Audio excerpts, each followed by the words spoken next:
O fenômeno OVNI. A discussão se aprofunda. Para dizer pouco, a década de 1960 foi uma época turbulenta para os Estados Unidos. O país atravessava uma prosperidade sem precedentes. Nunca antes um boom econômico foi tão prolongado e, simultaneamente, cidades importantes como Los Angeles e Detroit eram abaladas por protestos violentos contra a pobreza e a segregação racial. A sensação de ameaça de guerra nuclear com a União Soviética arrefeceram, mas o conflito americano no Vietnã estava tendo um custo muito elevado em dinheiro e em vidas, e parecia incontrolável. A ciência dera um pulo notável com a ida do homem à lua, mas ao mesmo tempo uma série de eminentes líderes políticos sucumbia a atentados. Paralelamente a isso tudo, a partir de 1965 ocorria uma das grandes ondas de avistamento de OVNIs.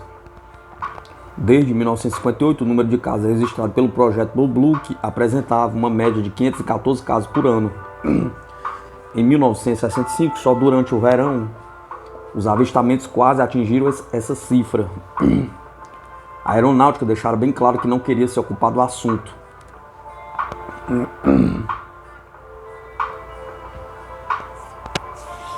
O programa nacional estava sendo conduzido por inteiro a partir da base aérea Wright-Patterson, em Ohio, por um oficial,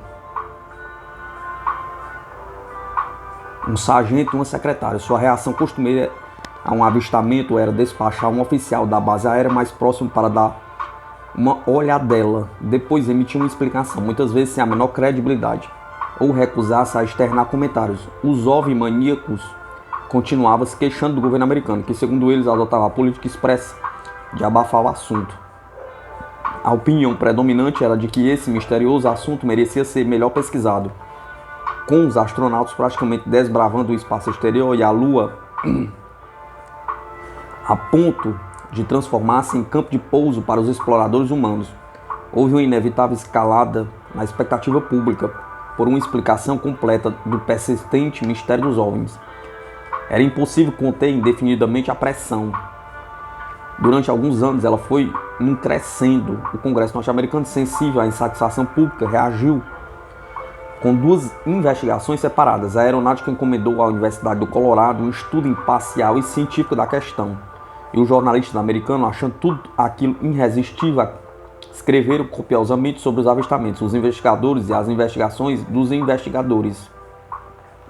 Era impossível um mistério, mesmo um mistério intratável como o dos OVNIs, resistir a tanta atenção. A comoção começou cedo, na manhã de 3 de setembro de 1965, em New Hampshire, uma cidadezinha próxima ao pequeno litoral atlântico do estado.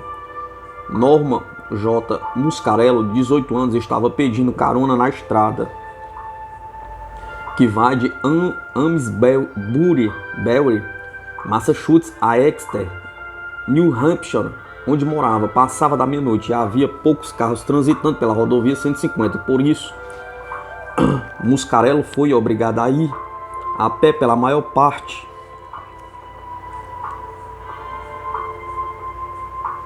dos 20 km de estrada. Faltava apenas 3 km quando ele viu o disco. Como uma espécie de luz vermelha, uma enorme esfera surgiu por trás das árvores, só que não era a Lua.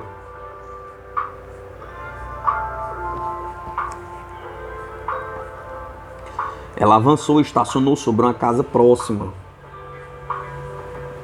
pertencente a Clyde Russell, iluminando-a com uma luz vermelha intensa. Muscarello avaliou seu tamanho entre 25 e 30 metros de comprimento, muito maior do que a casa de Russell, e observou um cinturão de luzes vermelhas piscando em toda a volta do objeto.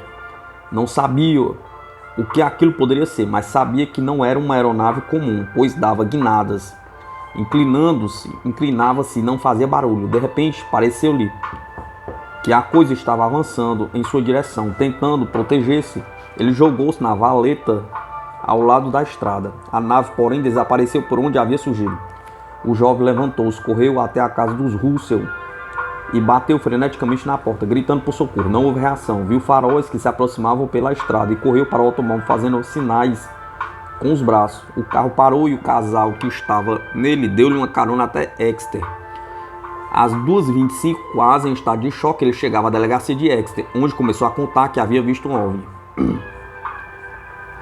O policial de plantão, Reginald Toland, achou aquela história muito confusa e perguntou a Muscarello quantas cervejas ele tinha tomado. Olhe, respondeu o rapaz, sei que o senhor não está acreditando, entendo, mas por favor, mande alguém até lá comigo. Toland não punha fé na coisa, mas percebeu que o jovem estava genuinamente apavorado.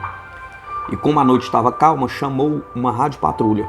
Minutos mais tarde, o policial Eugene Bertrand chegou à delegacia e ele tinha novos dados a acrescentar à história de Muscarello. Mais ou menos uma hora antes, enquanto patrulhava as cercanias de Exeter, vira um carro estacionado à beira de uma rodovia. Quando se aproximou, viu uma mulher sentada no volante, abalada demais para poder dirigir. A mulher disse a Bertrand que fora seguida durante cerca de 20 km desde Epping, New Hampshire, por um objeto vermelho cintilante que flutuava sobre seu carro até ela chegar a Exeter e depois disparar na vertical e desaparecer. Bertrand não dera atenção à história, mas ao chegar à delegacia e ouvir o que contava Muscarello, ficou intrigado.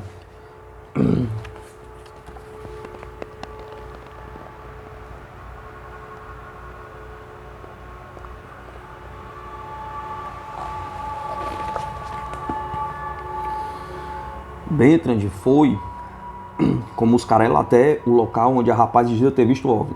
A noite estava quase clara, quase não havia vento. A lua desaparecera no horizonte pouco antes da meia-noite e as estrelas brilhavam no céu. Bertrand estacionou perto de um poste e disse a Toland pelo rádio que tudo parecia estar em ordem. Muscarello, porém, continuava muito nervoso. O policial andando com ele na direção do bosque, através de um campo pertencente a Carl Dinning. Quando chegaram a um curral de cavalos, Bertrand iluminou as cercanias com a lanterna e tentou convencer Muscarello de que ele provavelmente vira um helicóptero. Um objeto oval gigantesco envolve a paisagem campestre de New Hampshire num clarão vermelho sangue. Este OVNI, como outros semelhantes, foi visto por muitas testemunhas locais em 1965 e ficou no que ficou conhecido como Incidente Exeter.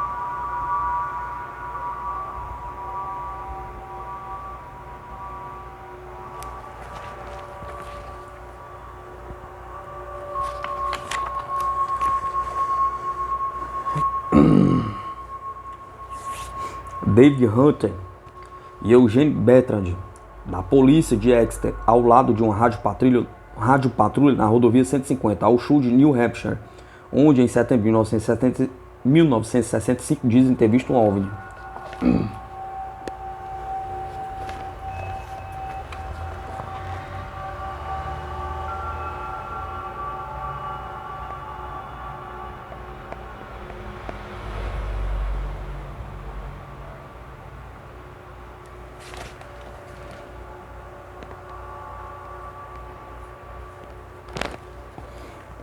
O jovem insistiu, conhecia a aeronave, sabia como voava.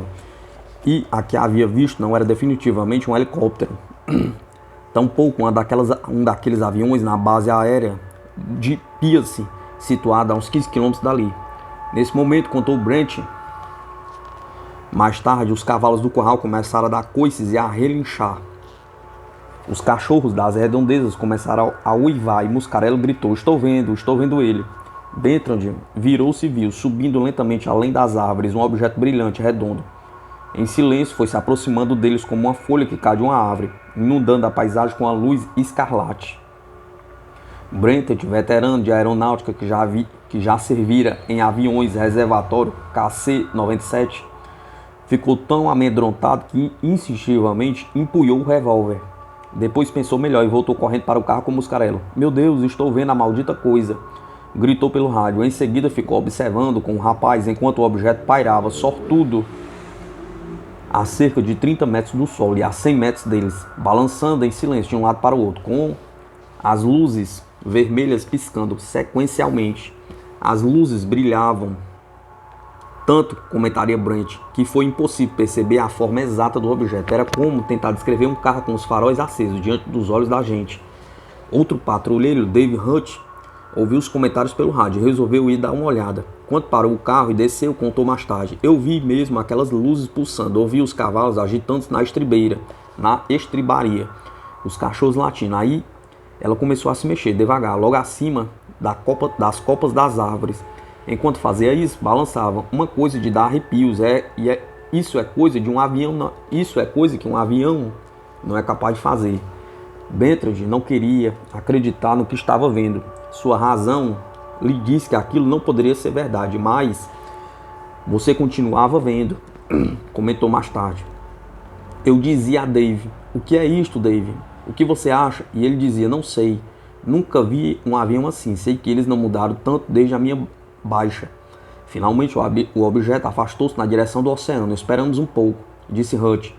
Apareceu um B-47. Dava para ver a diferença. Não havia comparação. Pouco depois da mensagem destinada de Brent, Toland recebeu outro telefonema, agora de uma telefonista noturna de Exeter. Ela acabara de receber uma chamada de um homem tão histérico que mal conseguia falar. Contou o policial. Ele dizia que um disco voador estava avançando em sua direção, mas a ligação foi interrompida antes de ele conseguir acabar. A chamada fora feita de um telefone público em Hampton, a cerca de 12 km a leste de Exeter. Toland avisou a polícia de Hampton e a base aérea de Pease. O homem histérico jamais foi localizado, mas naquela noite e em várias outras a partir daí, muita gente mencionou avistamentos similares. No dia seguinte, 2 oficiais da aeronáutica entrevistaram Muscarello, Brent e Hutt, e voltaram para a base sem abrir o bico. De acordo com o regulamento da Força Aérea, só o alto comando em Washington podia fazer comentários oficiais. Ninguém sabia quando isso iria acontecer, mas devido ao número de testemunhas envolvidos, sua credibilidade e o nível de detalhe das narrativas, o caso não podia ser ignorado. As agências nacionais de notícias divulgaram o acontecimento e uma das pessoas insatisfeitas com as informações foi Joe Fuller, colunista do Saturday Review. Fuller publicou sua própria versão, cuidadosamente pesquisada, de que ficou conhecido como Incidente de Exeter. Depois resolveu aprofundar a averiguação. Embora não soubesse, estava longe de ser o único. O Comitê Nacional de Investigações de Fenômenos Aéreos, NICAP, sediado em Washington, já confiaram o caso a um de seus investigadores. A despeito do nome pomposo, o NICAP não tinha existência oficial. Era uma organização de cidadãos privados, convencidos de que os avistamentos de OVNIs não estavam sendo adequadamente estudados. Um investigador voluntário do NICAP, oriundo de Massachusetts, Raymond Fowler, foi a Exeter colher declarações assinadas das testemunhas e compilou um relatório minucioso de 18 páginas. Fuller ficou impressionado com a qualidade do avistamento. Disse a Fuller que os 2 policiais são inteligentes, capazes e parecem saber do que estão falando. Outras pessoas reagiram de maneira diferente. Um repórter local que sabia que certo piloto costumava voar na região de Exeter, puxando uma faixa publicitária iluminada, sugeriu que era a aparição, além do fato de não haver semelhança entre a faixa e as descrições do objeto. Mais tarde foi constatado que o tal avião estava em terra no momento em que se deu o avistamento. Norman Muscarello voltava para Exeter pedindo carona na madrugada do dia 3 de setembro, quando disse ter visto no céu um enorme objeto com luzes vermelhas que pulsavam.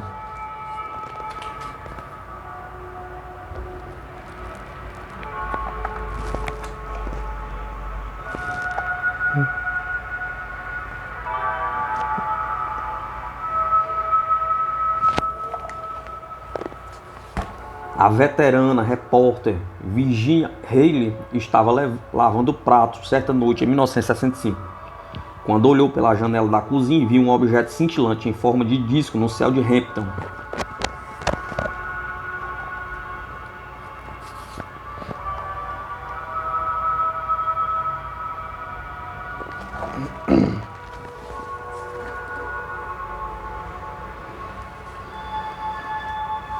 Depois foi a vez da aeronáutica, que assumiu a atitude costumeira de distanciamento, embora os fenômenos aéreos tivessem ocorrido perto da base aérea de Pis, uma base estratégica de bombardeiros, sede dos B-47 e do B-52. Diversos testemunhos afirmaram ter visto, além do grande orbe vermelho, alguns caças a jato no céu naquela noite.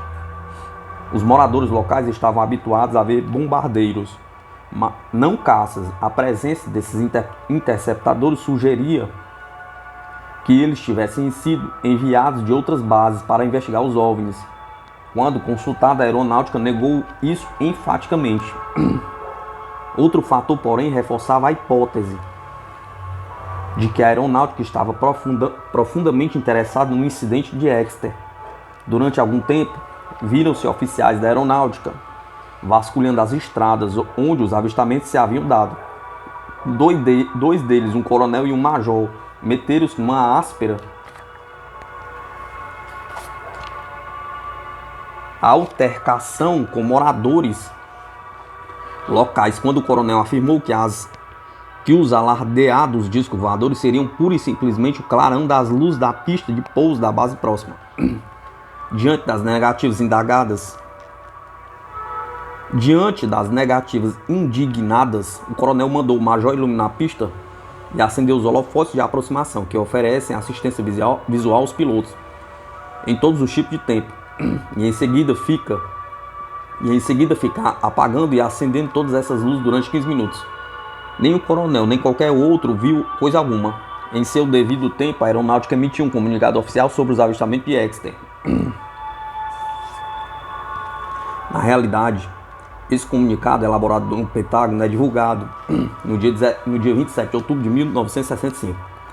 Oferecia diversas explicações, todas naturais. Para começar, disse um porta-voz, havia inúmeras aeronaves na região, devido a um exercício de treinamento do Comando Aéreo Estratégico. Além disso, houver uma inversão térmica em que o ar frio fica preso entre camadas de ar quente, fazendo as estrelas e os planetas dançarem e piscarem. Para concluir, dissera: acreditamos que as pessoas viram naquela noite foram estrelas e os planetas em forma pouco usuais, mas não chegou a esclarecer o que seriam essas formas pouco usuais. Mais tarde verificou-se que o exercício de treinamento realizado a partir da base aérea de Westover, em Springfield, Massachusetts, a mais de 170 km de Exeter, foi encerrado por volta das 2 horas da tarde, bem antes que os policiais Brenton e Hut vissem um OVNI.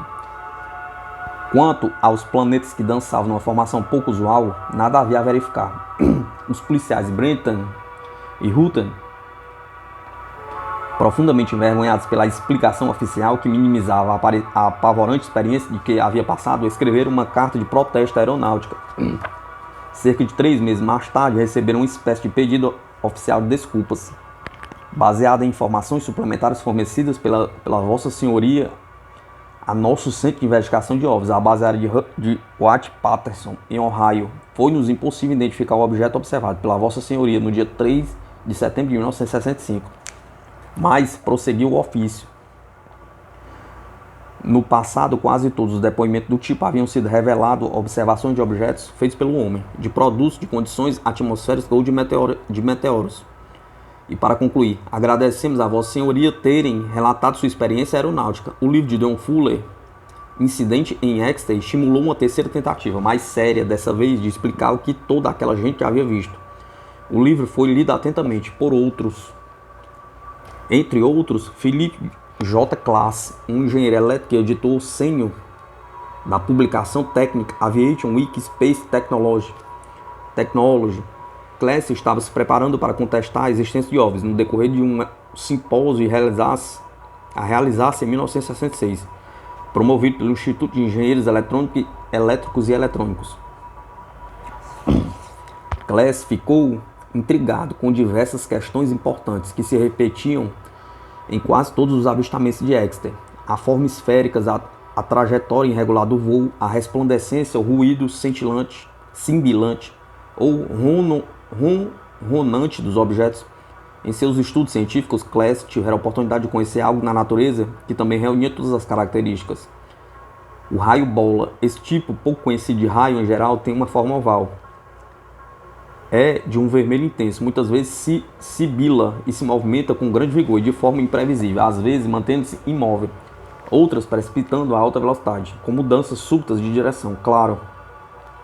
Class teve problemas ao tentar fazer coincidir perfeitamente os avistamentos de Exeter com os raios bola.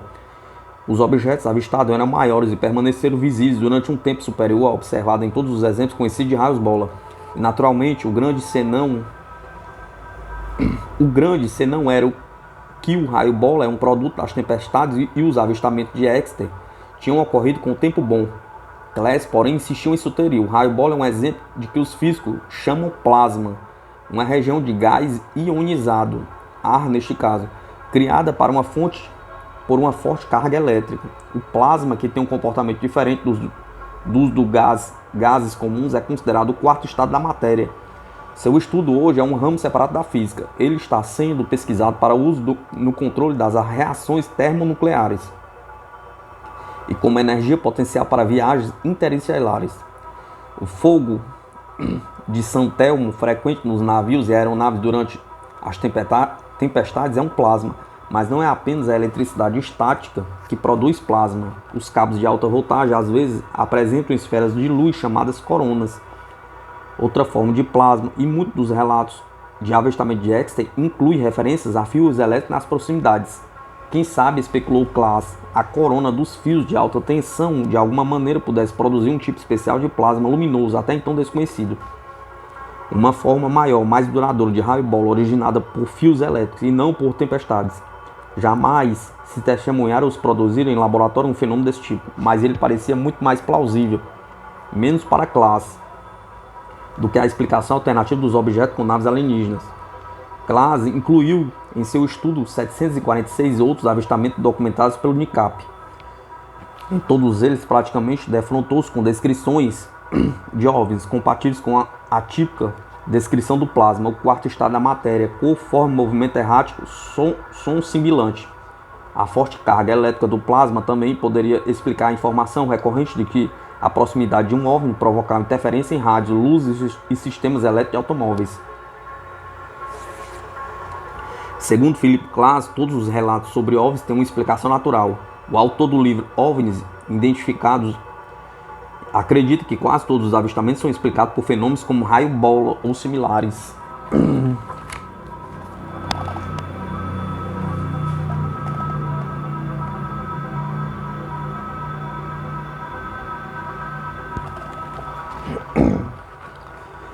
Como o plasma tem pouca massa e reage a campos eletromagnéticos, sua movimentação irregular com inversões de direção a alta velocidade não representava problema teórico. Além disso, o plasma reflete as ondas de rádio, portanto também é possível que seja captado via radar.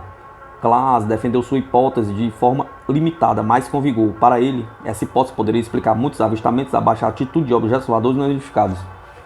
Outro escritor citou dizendo que sua explicação era suscetível de confirmação através de experiências científicas. Depois de examinar a documentação do NICAP, Class declarou: centenas de objetos voadores não identificados exibem características que os identificam claramente como plasma. Class encontrou pouco estímulo. Os cientistas tradicionais não viam maiores razões para abraçar sua tese. Os que já tinham ideia formada sobre os OVNIs mostravam-se desinteressados ou francamente hostis. Para Newicks, sua teoria era uma das explicações mais convincentes, mas acrescentava que a aeronáutica não queria se comprometer. E os entusiastas de OVNIs não pareciam estar impressionados. Um cético, sarcasticamente, disse que a teoria de Class era uma aberração da natureza até então desconhecida da ciência, um plasma de tempo bom da família do raio bola causado por uma descarga elétrica de fios de alta tensão que de modo algum tinha capacidade de soltar-se do fio, crescer até ficar enorme e sair galopeando pelos campos movido pela própria energia. Como Class declarou um certo pesar, uns poucos adeptos dos OVNIs pareceram aprovar minha tentativa de explicar racionalmente o mistério dos OVNIs, mas a maioria reagiu como se eu tivesse matado o Papai Noel ou manchado a bandeira do meu país. Apesar de todo o seu esforço, Class não respondeu à totalidade das questões suscitadas pelos episódios de Exeter. que acabaria sendo classificado como inexplicado. Enquanto isso, uma nova onda de avistamentos de objetos misteriosos no céu ia tomando a forma e provocava outra explicação muito pouco convincente.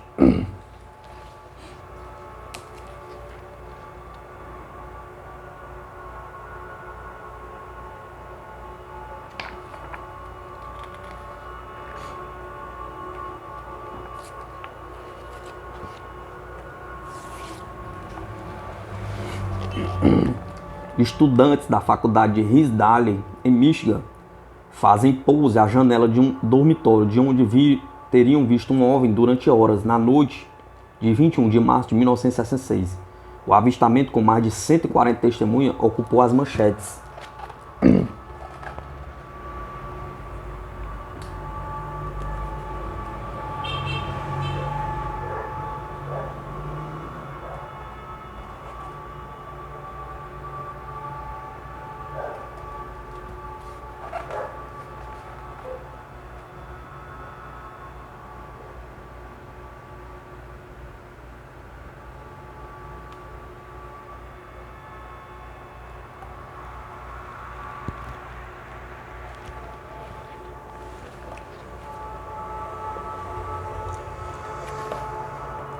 Em março de 1966, na região de Ann Arbor, Michigan, outro conjunto de avistamento de OVNIs ganhou notoriedade, ficando conhecido como o caso dos gases dos pântanos. Desta vez, até o Congresso norte-americano acabaria se envolvendo no controvertido assunto dos OVNIs. O primeiro episódio a atrair a atenção do país ocorreu no dia 14 de março, com cidadãos e policiais de 3 condados dizendo que haviam visto objetos iluminados riscando os céus logo antes do amanhecer. Uma dessas testemunhas disse que os objetos podiam movimentar-se a velocidades fantásticas, fazer curvas muito fechadas, mergulhar, subir e pairar com grande capacidade de manobra. 3 dias depois, novos relatos de acrobacias aéreas no local. No dia 20 de março, domingo, perto da cidade de Dexter, a 20 km de Ann Arbor, um motorista do caminhão de 47 anos de idade, Frank Manor, saiu de casa por volta das 19h30 para acalmar os cachorros. Quando me virei, vi o tal do meteoro, afirmou. Ele parou e pousou no solo, depois subiu outra vez, a menos de 1 km de onde eu estava. Chamei minha mulher e meus filhos e ficamos olhando durante 15 minutos. Depois, Manor e seu filho Runyer andaram na direção do objeto. Chegamos a uns 500 metros da coisa. Sua forma lembrava uma pirâmide, com uma luz verde azulada do lado direito e uma luz branca ao lado esquerdo. Não vi antena nem escotilha. O corpo parecia uma rocha coral amarelada. Dava a impressão de ter buracos, ou menos um caixote de papelão que a pessoa perfura. Não dava para ver direito, porque a coisa estava cercada por ondas de calor, como no deserto. A luz branca ficou vermelho sangue quando chegamos perto, e Ron disse: "Olha que coisa horrível." Nesse momento o objeto havia desaparecido. Enquanto isso,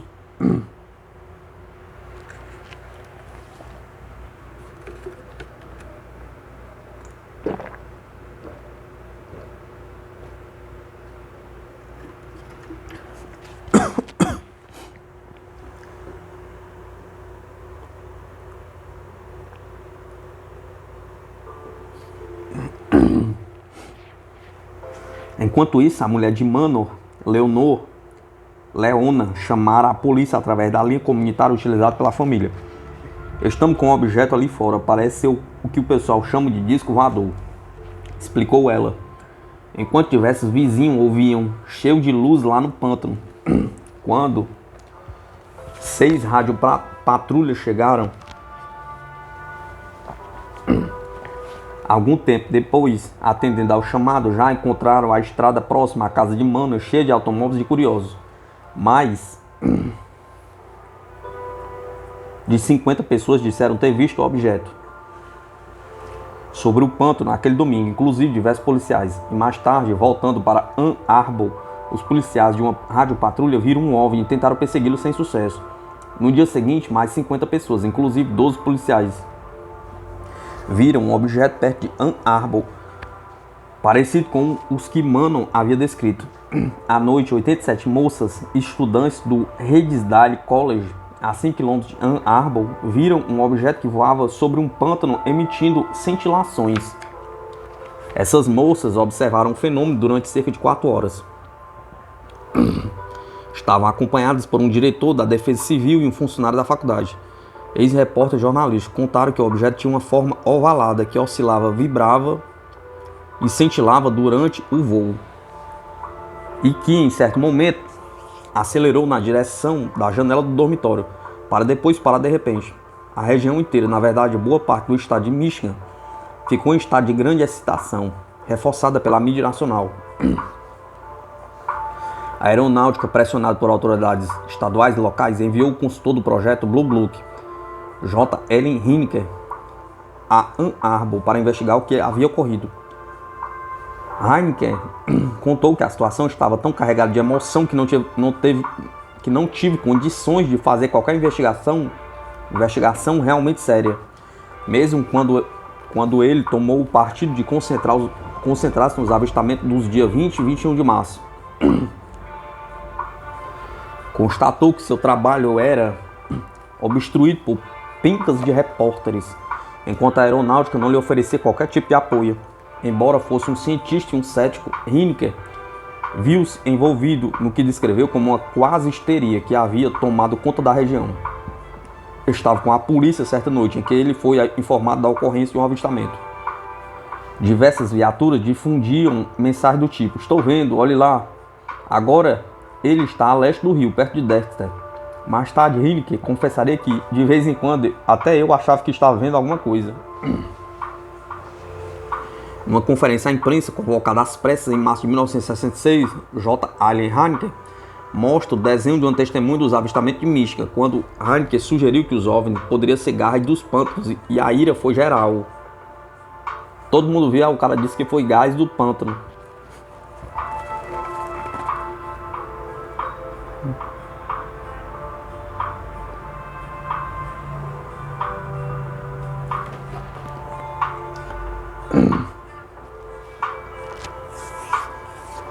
Por fim, as viaturas convergiram no cruzamento e os policiais se espalharam, apontando, excitados para o céu, dizendo: "Olha lá, lá está ele, está andando."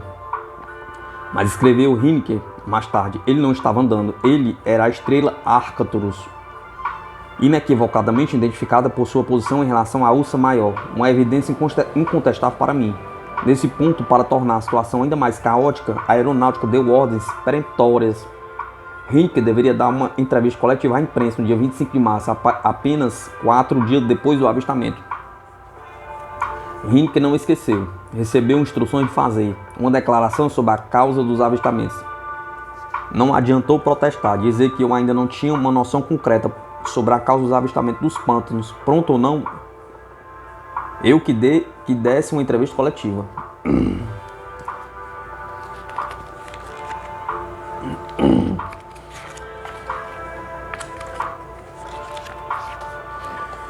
Hineker não sabia o que dizer. Providencialmente lembrou-se do telefonema de um botânico da Universidade de Michigan, que o alertara sobre o fenômeno de combustão do gás dos pântanos.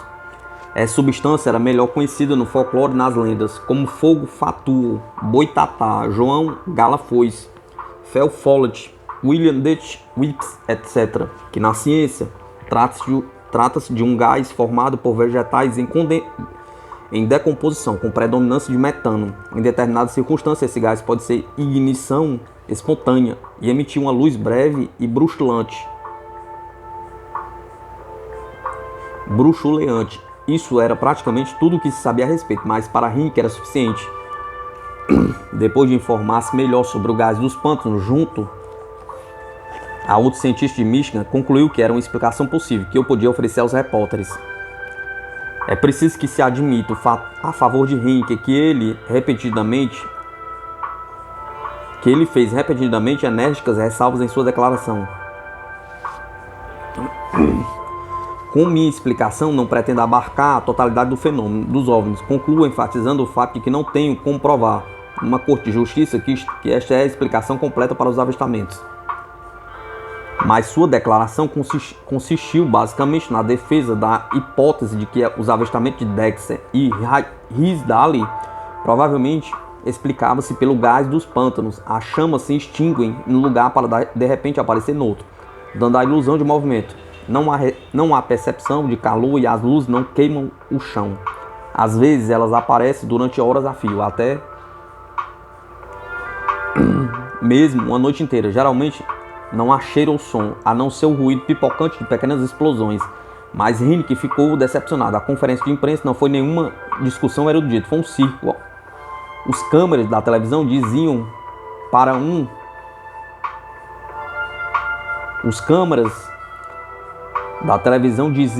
eu ficar no lugar. Os caras dos jornais queriam que eu ficasse no outro. Os dois grupos passaram algum tempo me puxando, cada um para um lado. Todos queriam uma explicação bombástica para os avistamentos. Queriam homenzinhos verdes. Quando eu apareci com a história do gás dos pântanos, muitos dos homens simplesmente ignoraram o fato de eu dizer que aquela era a razão possível. Vi horrorizado um repórter passar os olhos em minha declaração. Encontrar a expressão gás dos pântanos, sublinhá-la e sair correndo para o telefone. No dia seguinte, boa parte dos artigos afirmava que o gás dos pântanos era indiscutivelmente a causa das luzes de Michigan e mais, que também explicava todos os avistamentos de OVNIs. Saí da cidade o mais rápida e discretamente que pude.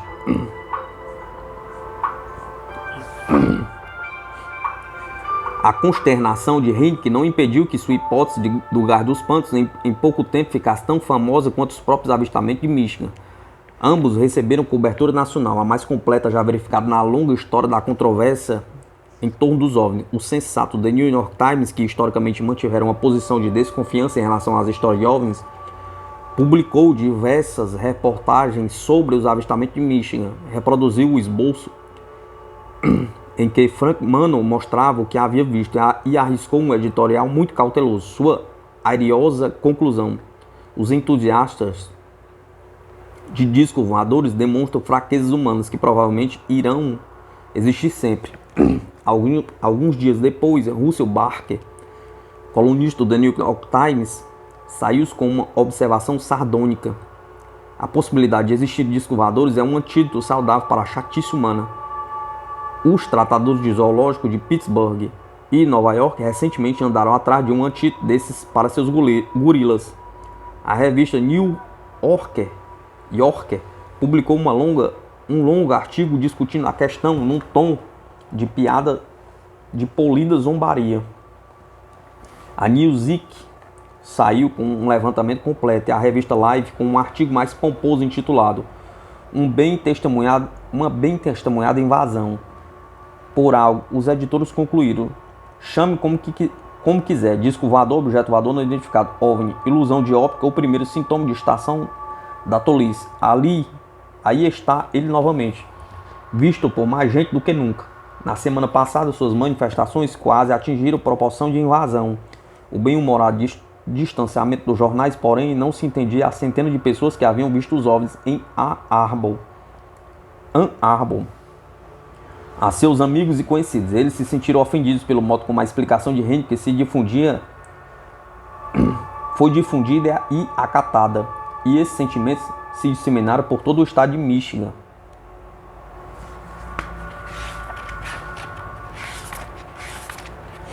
O avistamento em Exeter.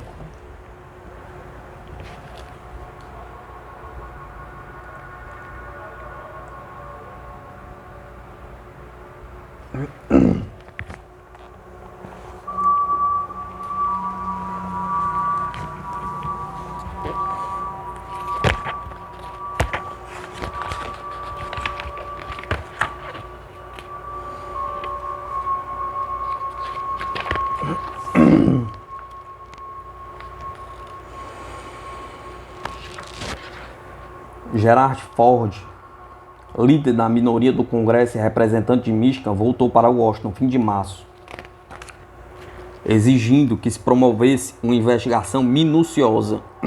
Mais ou menos na mesma época, publicações respeitadas e observadores até então alheios ao assunto também pediram providências. O Christian Science Monitor, por exemplo, disse no editorial que os avistamentos de Michigan haviam aprofundado o mistério dos OVNIs, acrescentando: está na hora da comunidade científica prover um estudo completo e objetivo do inexplicável. O colunista Roscoe Drummond convocou o Congresso a encarregar-se do assunto, ordenando uma investigação. Se a aeronáutica achava que podia ignorar essas exigências, o Congresso não se iludia. Quisesse ou não, seria obrigado a agir.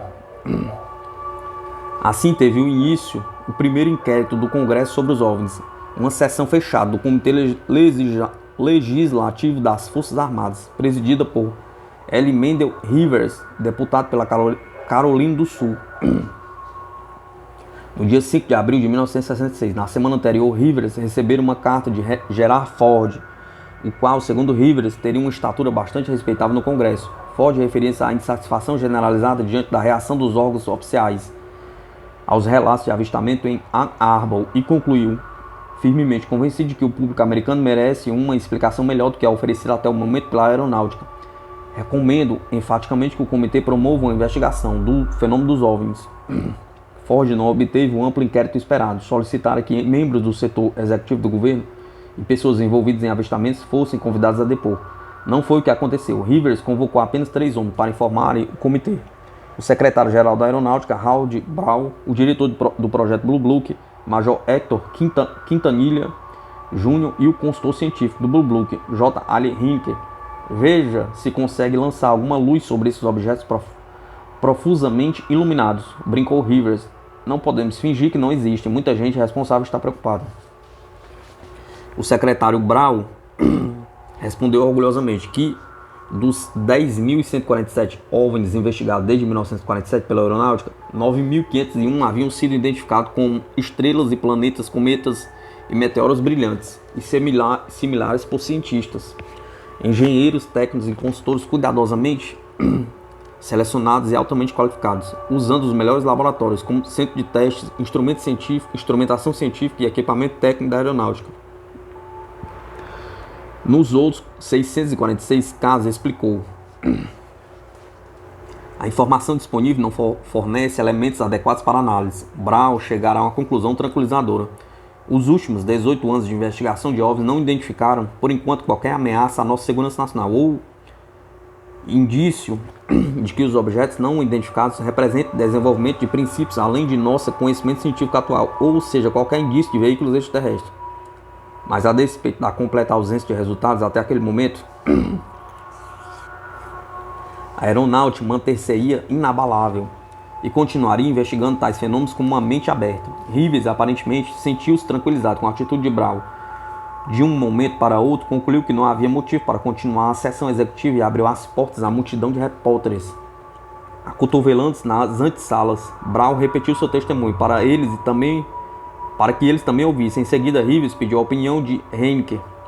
Henke mostrou-se consideravelmente mais indefinido que Brown, na realidade mais ambivalente que no passado.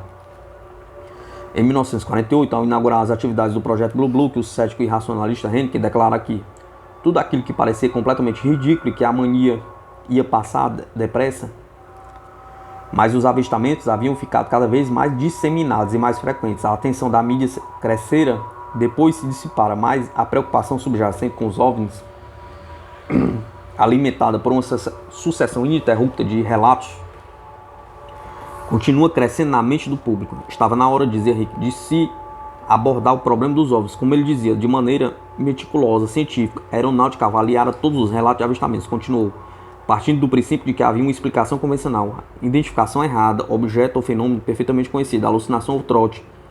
Essa hipótese mostrou-se muito bem sucedida e produtiva. Mesmo assim, ela se mostrará inadequada por certos incidentes. Haneke reunira 20 desses casos sem explicação. Diante dos casos verdadeiramente intrigantes, nossa tendência era dizer que, se tivesse sido possível investigar os fatos adequadamente, o objeto identificado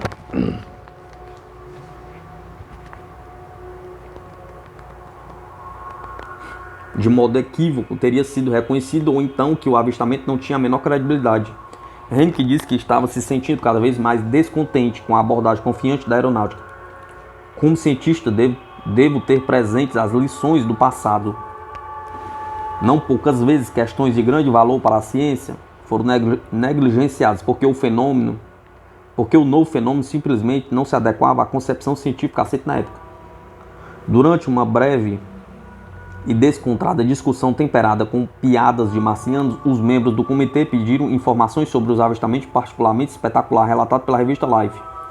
O Major Quintanilha, que só falava quando diretamente questionado, disse que o projeto Blue Book não investigara aquele caso. Com isso, 1 hora e 20 minutos depois de começar, a investigação do Congresso foi encerrada. Absolutamente nada foi feito. Não bastante, a proposta de que se realizasse um tipo diferente de estudo ganhar algum ímpeto adicional, tentando remedar uma credibilidade muito avariada no que dizia respeito à questão. A aeronáutica já formara o que se costuma denominar Comitê Assessor para Consultoria Científica, ad hoc, com o objetivo de examinar o projeto Blue Book. Depois de avaliar o Blue Book um dia inteiro, o comitê deu parecer em fevereiro de 1966. O secretário Brown utilizou algumas de suas constatações no depoimento prestado ao comitê do Congresso presidido por Rivers. O parecer, como um todo, porém, contradizia Brown frontalmente no aspecto, ao mesmo tempo que observara que especialistas altamente qualificados e equipamento sofisticado havia sido canalizada para as investigações em torno dos OVNIs. O comitê assessor concluía que os recursos humanos atribuídos ao Blue Book, apenas um oficial, um sargento e um secretário, haviam sido muito limitados. Recomendava que equipes treinadas, incluindo psicólogos, clínicos e cientistas físicos, fossem recrutados de várias universidades para investigar uma seleção de avistamento de OVNIs. A ideia era surpreendente e ganhou força com o modo como a aeronáutica lidou com um avistamento espetacular, ocorrido menos de 2 semanas depois da audiência.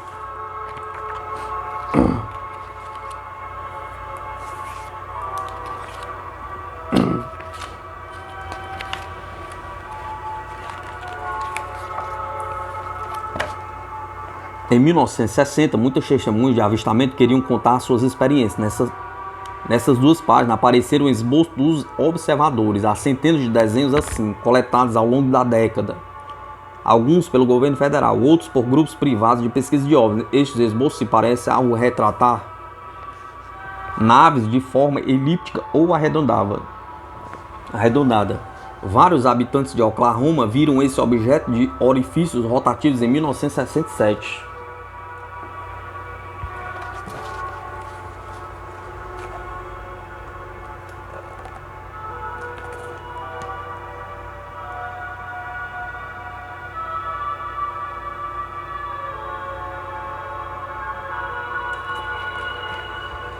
Uma família do Texas descreveu essa nave com cúpula e rastro branco em 1967.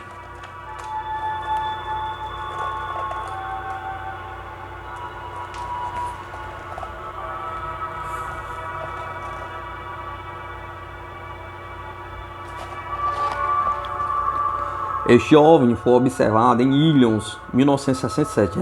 Era alaranjado com luzes vermelhas.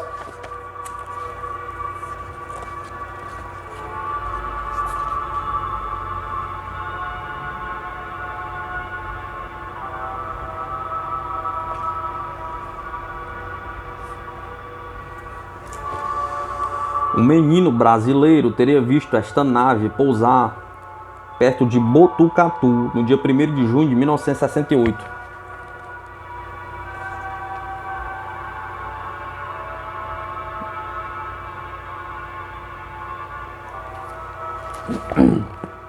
Esta estranha nave fazia parte da revoada de Hyde City, Michigan, em 1966.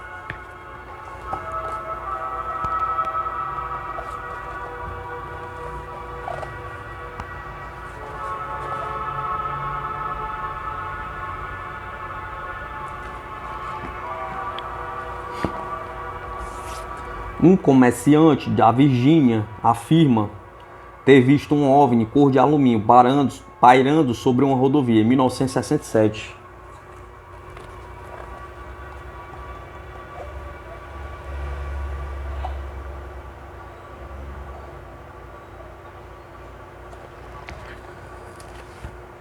Em 1965, uma testemunha de Oklahoma disse ter visto este OVNI voando baixo.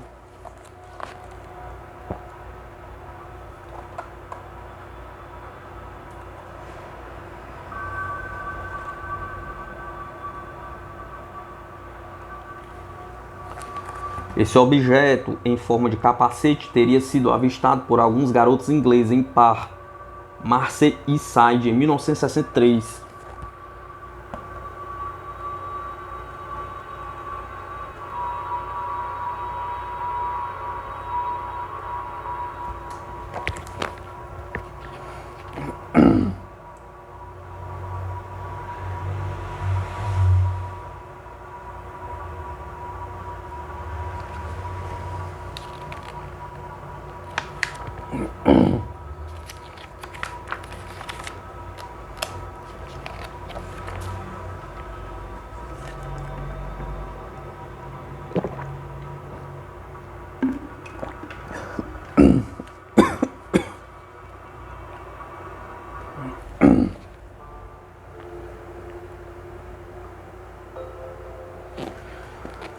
Antes do amanhecer do dia 17 de abril de 1966, dois guardas, Dali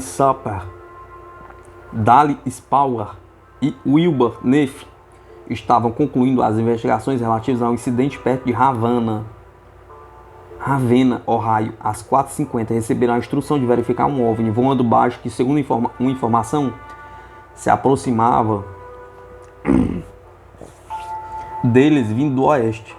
Seguiram então nessa direção e, quando avistaram um carro abandonado, desceram da rádio patrulha. Nesse momento, Spauer, que fora artilheiro da Guerra da Coreia, percebeu um objeto cintilante a uns 300 metros acima das árvores a oeste. Viram-no aumentar e mover-se rumo ao sul, para depois aproximar-se. Eu nunca tinha visto uma coisa tão brilhante em minha vida, observou Spauer mais tarde. Os policiais voltaram correndo para a rádio patrulha. Spauer pegou o microfone e descreveu para a central o que estava vendo. Tem uns 15 metros de comprimento. Tenho uma impressão de estar vendo uma cúpula ou algo do tipo na parte superior. Mas está muito escuro. A parte de baixo é muito brilhante. Solta um raio de luz que faz uma grande mancha no solo, como se estivesse se apoiando no raio. Ainda agora ele estava aqui, parecia dia, de tão claro. Sua luz era muito mais potente que a de nossos faróis. Não é helicóptero ou coisa assim. Está perfeitamente parado, roncando baixinho. A central mandou um carro com equipamento fotográfico e disse a Spauer e Neff para não perderem o OVNI de vista. O objeto se moveu e eles foram atrás. Pouco depois, corria a quase 150 km por hora. Devido a essa velocidade, uma certa confusão quanto à sua localização. Eles estavam na rodovia 14, mas a central entendeu que estava na 14A. O carro com o equipamento fotográfico não os encontrou. Em 1966, os entusiastas de OVNIs encontraram-se em Gigante Rock, ao sul do deserto da Califórnia, para o 13º Convenção Anual de Espaçonaves. Esses conclaves eram comuns no apogeu dos avistamentos de OVNIs. Parece que os participantes trocavam histórias de encontros que não eram deste mundo.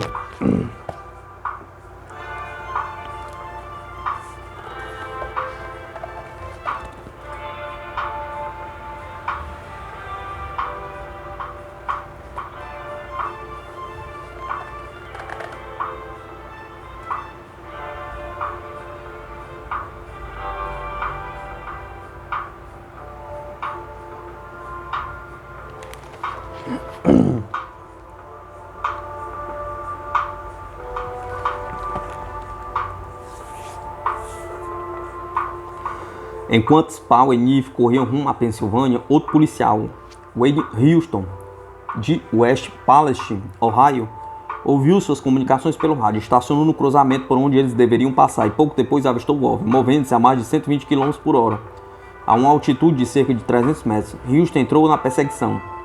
Era engraçado, mas quando o objeto ganhava muita distância de nós, dava a impressão de parar e esperar. O OVNI atravessou a fronteira com a Pensilvânia e Houston notificou a polícia do estado. O aeroporto de Great-Pittsburgh foi contatado para saber se o OVNI estava visível no radar, mas os controladores de voo disseram que não viam coisa alguma em suas telas. Os carros perseguidores aproximavam de Conway, a 138 km do início da caçada. A gasolina de Spauer estava acabando. Vendo uma outra rádio patrulha num posto de gasolina, ele entrou e freou, seguindo de perto por Houston.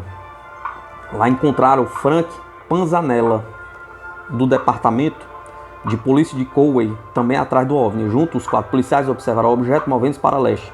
A Lua estava à direita dele e o planeta Vênus à direita da Lua. O objeto subiu um pouco e uma espaçonave comercial, mais tarde identificado como voo 454 da United Airlines, voou para baixo. Voou por baixo dela. Panzanella comunicou-se pelo rádio com a torre do aeroporto de Pittsburgh, solicitando que a tripulação do avião verificasse o que seria aquele objeto.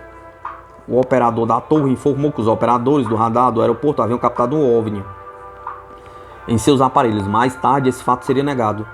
Nesse momento, o objeto disparou para o alto a grande velocidade e desapareceu. Posteriormente, outro policial de serviço declarou ter visto 2 caças a jato seguidos por um objeto brilhante ovalado. Antes de voltarem a Ohio, Spauer e Neff receberam a instrução de apresentar-se a um oficial da reserva da aeronáutica no aeroporto de Pittsburgh, e depois de uma conversa sucinta informou-se que seria feito um relatório para inclusão no projeto Blue Book.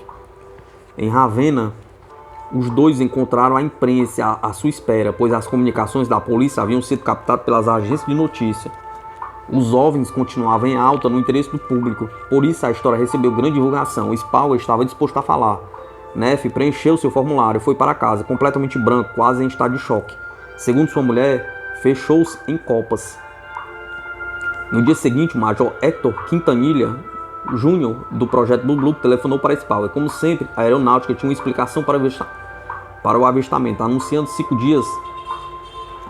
5 dias depois. Na realidade, explicava a aeronáutica, no início os policiais haviam perseguido um satélite de comunicações chamado Echo e depois o planeta Vênus. O xerife Dale Spauer, de Porter Country, Ohio, perseguiu o que parecia um OVNI por quase 150 km na madrugada do dia 17 de abril de 1966. Aqui, ele observa suas notas com o seu operador de rádio, Robert Wilson, e o chefe da polícia, Gerard Bushehead, de Mantua, Ohio. Busher alega ter tirado fotos que a aeronáutica proibiu divulgar.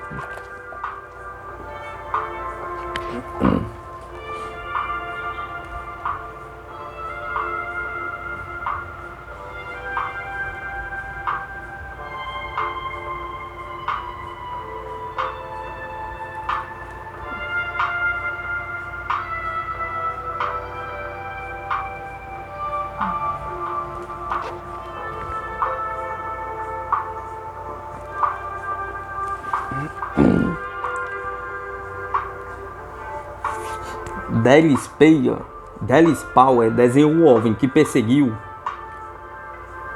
um disco com uma espécie de leme no alto e um raio de luz cônico abaixo. O mapa abaixo mostra o trajeto da perseguição.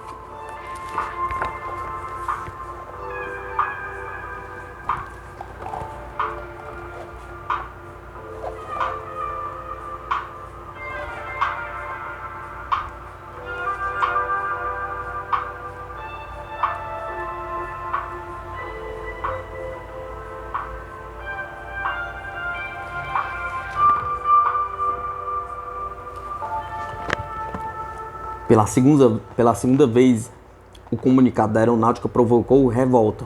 Um juiz e antigo membro do Congresso declarou ridículo, acrescentando que a aeronáutica perdeu muito prestígio nesta comunidade. William Staton, representante de Ohio no Congresso, foi igualmente áspero. A Força Aérea faltou às suas responsabilidades. Quando aqueles que são encarregados de velar pelo bem-estar público acham que as pessoas não sabem perceber a verdade, as pessoas, por sua vez, também deixam de confiar no governo. Diante disso, o Major Quintanilha foi até Ravenna e teve uma entrevista pessoal breve com Spauer. Aparentemente, Quintanilha desconhecia o fato de que havia outros policiais envolvidos na perseguição e não tentou falar com eles. Também negou que a aeronáutica tivesse enviado jatos para verificar um incidente. A opinião oficial não foi alterada. Eles afirmavam ter perseguido o satélite e o planeta Vênus. Por mais que se esforçassem, o congressista Staton e outros não conseguiram fazer a aeronáutica substituir a conclusão satélite de Vênus por não identificado. Vários meses mais tarde, J. Allen Hynek, consultor do projeto Blue Book, discordou publicamente do veredito oficial, mas a aeronáutica manteve-se irredutível. Para ela, pelo menos 5 policiais experientes um deles veterano da Força Aérea, havia passado horas perseguindo a Estrela da Manhã. Para alguns policiais, o efeito foi devastador. Pouco depois, Spauer demitiu-se da polícia e divorciou-se da mulher. Um repórter foi encontrá-lo em outubro vivendo na pobreza em um hotelzinho de quinta categoria, ganhando a vida como pintor de paredes. Se eu pudesse mudar tudo o que fiz na vida, só mudaria uma coisa, disse ele. A noite em que perseguimos aquele maldito disco. Neff recusou-se a continuar falando no assunto. Se aquela coisa aterrissasse em meu quintal, eu não diria a ninguém. Comentou com a mulher quando a poeira baixou. Outro policial envolvido na perseguição mudou-se para Seattle, Washington, onde foi trabalhar como motorista de ônibus. Claro que sai da polícia por causa daquela coisa. As pessoas riam de mim e houve pressões. Não posso falar sobre isso, mas houve. O governo também sofreu pressões. Um mês depois da perseguição de Ohio, Pensilvânia, e do inquérito no Congresso, a Aeronáutica anunciou que ia fazer um acordo com uma universidade americana para realizar uma pesquisa sobre os OVNIs. O estudo se desenvolveria fora da jurisdição da Aeronáutica. Os cientistas envolvidos teriam acesso aos arquivos do projeto Blue Book e completa liberdade de informação. No papel parecia exatamente o que os ufólogos desejavam há tanto tempo. Seguiu-se um longo silêncio, enquanto a Aeronáutica tentava encontrar uma universidade que aceitasse assumir uma tarefa descrita por um membro da academia como impalpável e controvertida.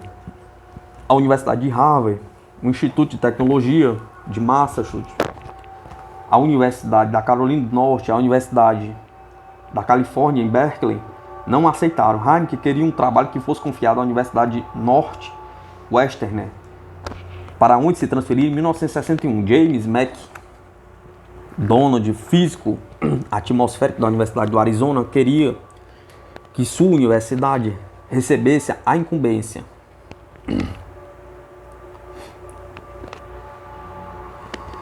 Edward Condon junta um novo modelo de OVNI e ao controvertido relatório elaborado pelo comitê que presidiu.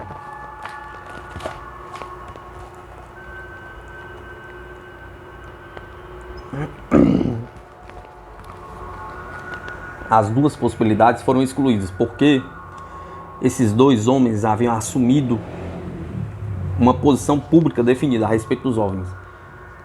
Heineken era um cético e McDonald um crente em relação às origens extraterrestres dos artefatos. 5 meses mais tarde, a Universidade do Colorado anunciou que assumiria o projeto, presidido por Edward Condon, professor de física e membro do Instituto Associado de Astrofísica Laboratorial. Condon, de 64 anos, era um personagem conhecido. No final da década de 1920, depois de doutorar-se em física pela Universidade da Califórnia, passou 2 anos na Alemanha, trabalhando com alguns dos físicos mais destacados do mundo.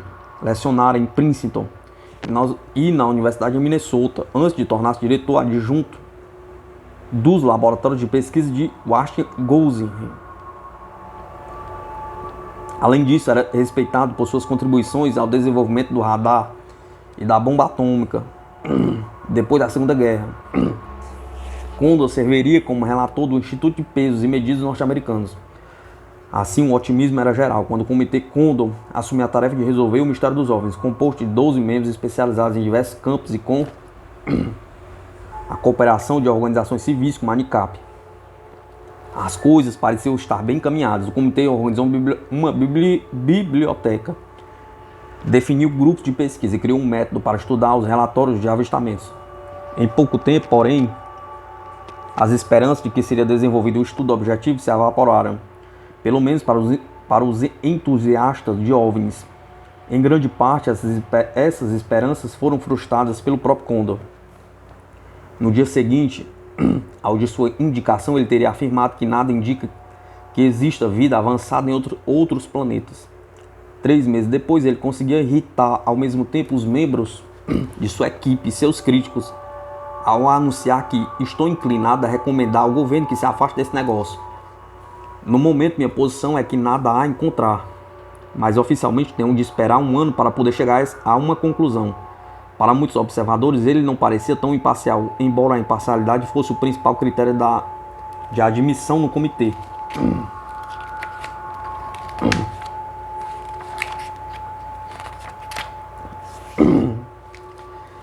Em seguida,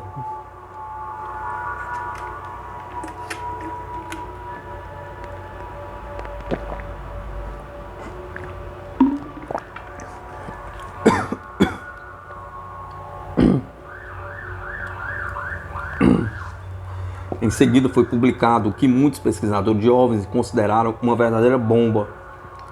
Um memorando escrito na época em que a Universidade do Colorado ainda estava considerando a proposta da aeronáutica. Nele, Robert Lu, um decano acadêmico que depois seria coordenador do projeto do Comitê Condor, discutia como a universidade faria para assumir o projeto sem perder a respeitabilidade do mundo acadêmico.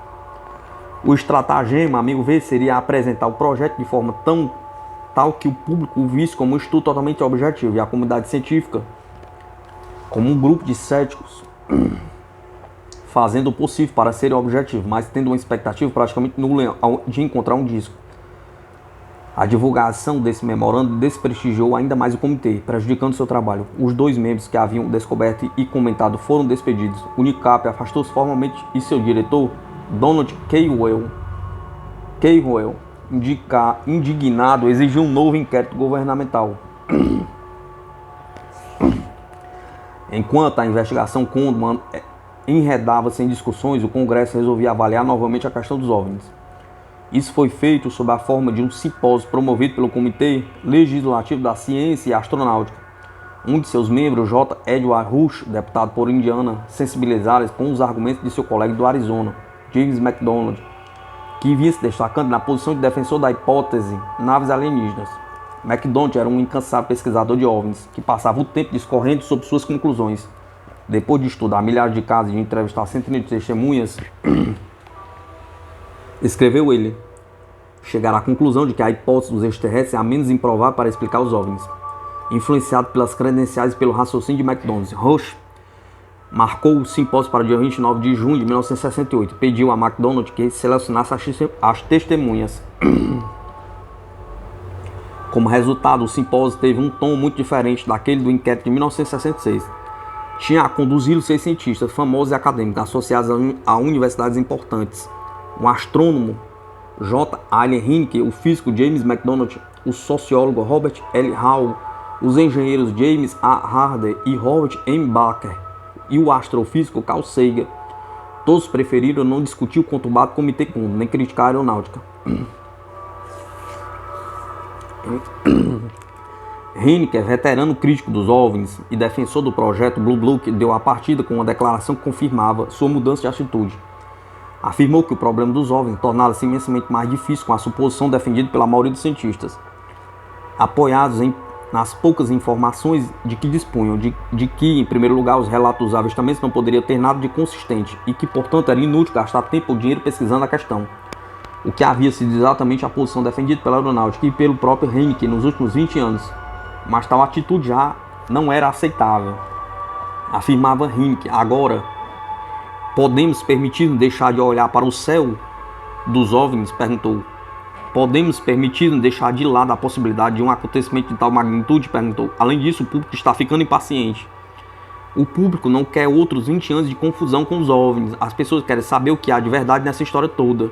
E posso afirmar com segurança que elas não estão satisfeitas com as respostas que têm recebido. Hynek tampouco estava. Confessou que fora obrigado a mudar de opinião devido ao peso cumulativo de contínuos relatos de grupos de pessoas do mundo todo, cuja competência e sanidade não tenham razões para pôr em dúvida, relatos envolvendo artefatos inexplicáveis, com efeitos físicos em animais, veículos a motor, plantas em crescimento e no solo. A opção, pensava agora, era clara. Ou contamos com uma análise cientificamente válida dos relatos sobre OVNIs, ou temos uma sociedade humana de pessoas articuladas, sadias e confiáveis em todas as questões, exceto em relação sobre OVNIs. McDonald reforçou o apelo de Hynek por uma pesquisa mais séria. Para mim, os OVNIs são completamente reais, e se não sabemos o que são, é porque nos limitamos a rir deles. A possibilidade de que sejam artefatos extraterrestres, de que estejam sendo observados por alguma tecnologia avançada, é uma possibilidade que vejo com extrema seriedade. McDonald defendeu uma abordagem científica mais rigorosa da questão, insistindo no envolvimento da aeronáutica nacional e da administração do espaço. James Harder, professor de engenharia da Universidade de Califórnia em Berkeley, foi ainda mais taxativo. Diante dos dados e das normas mais triviais da evidência, tal como se aplicaram em cortes civis ou criminais, a realidade física dos OVNIs está provada sem possibilidade razoável de dúvida. Nem todos estavam de acordo, é claro. Donald Menzel, o conhecido astrônomo e ex-diretor do Observatório de Harvard, incansável desmascarador de OVNIs, fez uma declaração claramente zombeteira. Os que acreditam em OVNIs estão ansiosos para chegar a uma conclusão. Como não tem a lógica de seu lado, apelam para insinuações e tentam desacreditar aqueles que não apoiam seu ponto de vista. Na lógica de Menzel, se pilotos alienígenas nos espiam há séculos, por que um deles não aterrissou e se deixou ver pelo presidente dos Estados Unidos? Por um membro da Academia Nacional de Ciências, ou pelo menos por algum grupo do Congresso? Pergunta. A conclusão de Menzel sobre OVNIs era inequívoca. Há explicações naturais para os avistamentos inexplicados.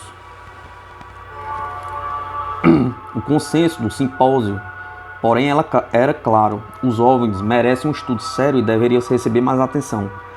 Mas o evento foi apenas uma discussão, não um prelúdio para alguma ação do Congresso, e teve pouco impacto. 5 meses depois, o simpósio caiu no esquecimento, com a atenção nacional voltada para o relatório final formal do Comitê Condor.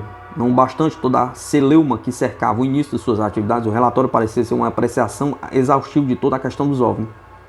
Por cientista de primeira, fisicamente ele causava impacto. Era 1.465 páginas, repleto de mapas, fotografia e argumentação acadêmica. Aparentemente, nenhum esforço fora poupado. Havia análise de 36 autores e o custo ultrapassara $1.000 milhões. O Major Hector Cantilha, do projeto Blue Book, enviou artefatos supostamente extraterrestres que, examinados, mostram ser perfeitamente humanos. Em sua mão, uma concha de cobre cheia de peças de rádio.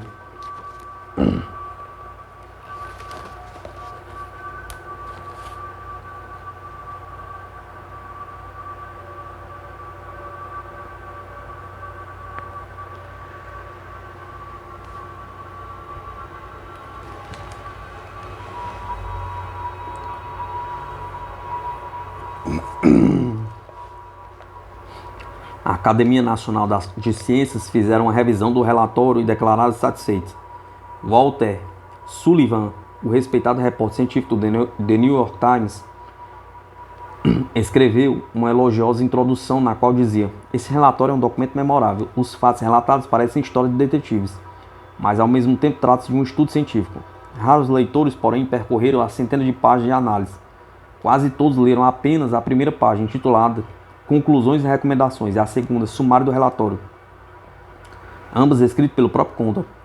Nossa conclusão geral é que o estudo dos OVNIs nos últimos 21 anos não ofereceu qualquer contribuição ao conhecimento científico.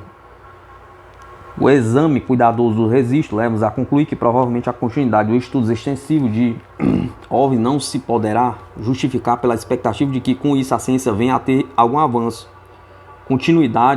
Continuando sua explicação, Condor afirmava que a aeronáutica avaliara corretamente os relatos de avistamento de OVNIs e jamais tentara esconder suas descobertas.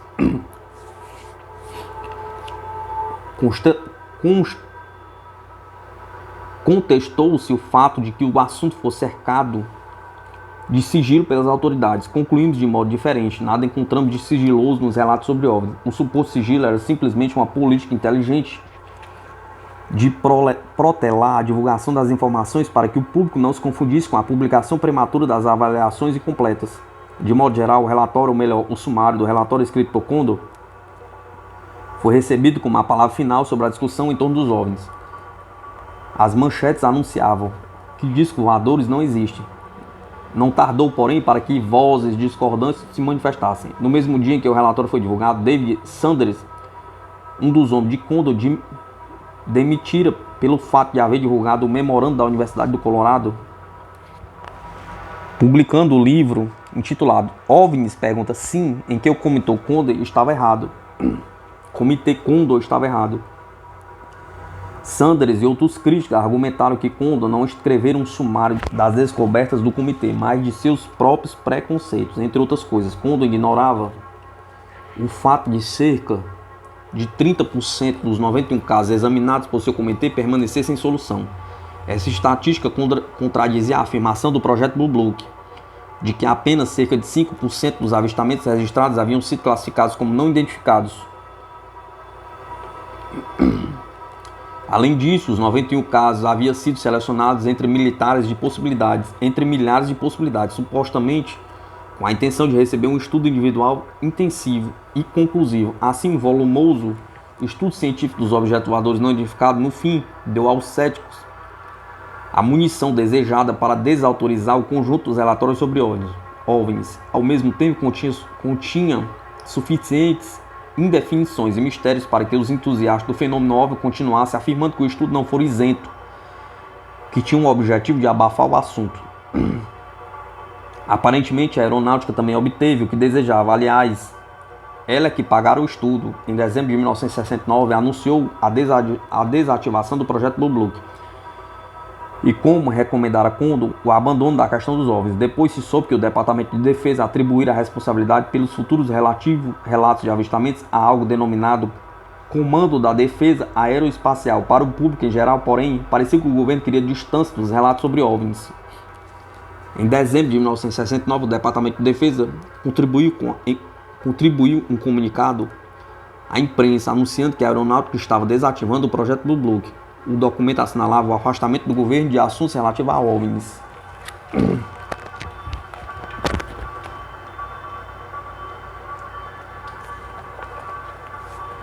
O fenômeno OVNI.